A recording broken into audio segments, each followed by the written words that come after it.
ದಾವಣಗೆರೆ ದಕ್ಷಿಣ ಕ್ಷೇತ್ರದಲ್ಲಿ ಬಿಜೆಪಿ ಅಭ್ಯರ್ಥಿ ಅಬ್ಬರದ ಪ್ರಚಾರ ಮಾಡ್ತಾ ಇದ್ದಾರೆ. ಅಲ್ಪಸಂಖ್ಯಾತ ಬಾಹುಳ್ಯ ಕ್ಷೇತ್ರದಲ್ಲಿ ಶ್ರೀನಿವಾಸ್ ದಾಸಕರಿಯಪ್ಪ ಮತ ಶಿಕಾರಿ ನಡೆಸ್ತಾ ಇದ್ದಾರೆ. ಬಿಜೆಪಿ ಅಭ್ಯರ್ಥಿ ಶ್ರೀನಿವಾಸ್ ದಾಸಕರಿಯಪ್ಪಗೆ ಪಟಾಕಿ ಸಿಡಿಸಿ ಸ್ವಾಗತ ಕೋರಲಾಗಿದೆ. ಬಿಜೆಪಿ ಅಭ್ಯರ್ಥಿ ಪ್ರಚಾರಕ್ಕೆ ಅಲ್ಪಸಂಖ್ಯಾತ ಮುಖಂಡರು ಸಾಥ್ ಕೊಟ್ಟಿದ್ದಾರೆ.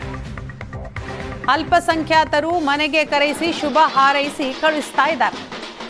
ಎಲ್ಲಾ ವರ್ಗದವರು ನನ್ನ ಬೆಂಬಲಕ್ಕೆ ನಿಂತಿದ್ದಾರೆ, ಹಾಗಾಗಿ ಈ ಬಾರಿ ಗೆಲುವು ನನ್ನದೇ ಅಂತ ಆತ್ಮವಿಶ್ವಾಸ ವ್ಯಕ್ತಪಡಿಸಿದ್ದಾರೆ ಶ್ರೀನಿವಾಸ್ ದಾಸಕರಿಯಪ್ಪ. ಏಷ್ಯಾನೆಟ್ ಸುವರ್ಣ ನ್ಯೂಸ್ ಜೊತೆ ಮಾತನಾಡಿದರು.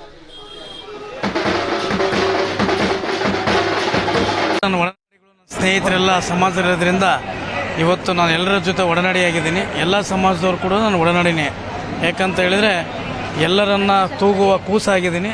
ನಿಷ್ಠೆಯಿಂದ ಮಾಡ್ತೀನಿ, ಕೆಲಸ ಆಗುತ್ತೆ, ಗೆಲ್ತೀನಿ. ಅಲ್ಪಸಂಖ್ಯಾತ ಬಾಂಧವರೇ ಕರ್ಕೊಂಡು ಹೋಗಿ ಮನೆಗೆ ಅವರೇ ಸ್ವತಃ ಸತ್ಕರಿಸಿ ಗೌರವಿಸಿ ಹಾಲು ಕೊಡೋದ್ರ ಮುಖಾಂತರ ನಾವು ಈ ಬಾರಿ ಭಾರತೀಯ ಜನತಾ ಪಾರ್ಟಿಗೆ ಹಾಕ್ತೀವಿ. ಕಾಂಗ್ರೆಸ್ ಏನು ಹೇಳ್ತಾ ಇತ್ತು, BJP ಬಂದರೆ BJP ಓಟ್ ಹಾಕಿದರೆ ಏನು ಅನ್ಯಾಯ ಆಗ್ತಿತ್ತು ಅಂತದನ್ನು ಅವರೇ ಇವತ್ತು ಪ್ರತಿಯೊಂದು ವಿಚಾರವನ್ನು ನನ್ನ ಎದುರಿಗೆ ಹೇಳಿದರೆ.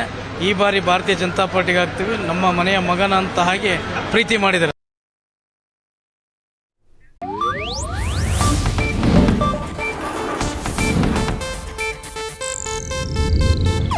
ಇದು ಏಷ್ಯಾನೆಟ್ ನ್ಯೂಸ್ ನೆಟ್ವರ್ಕ್ ಪ್ರಸ್ತುತಿ.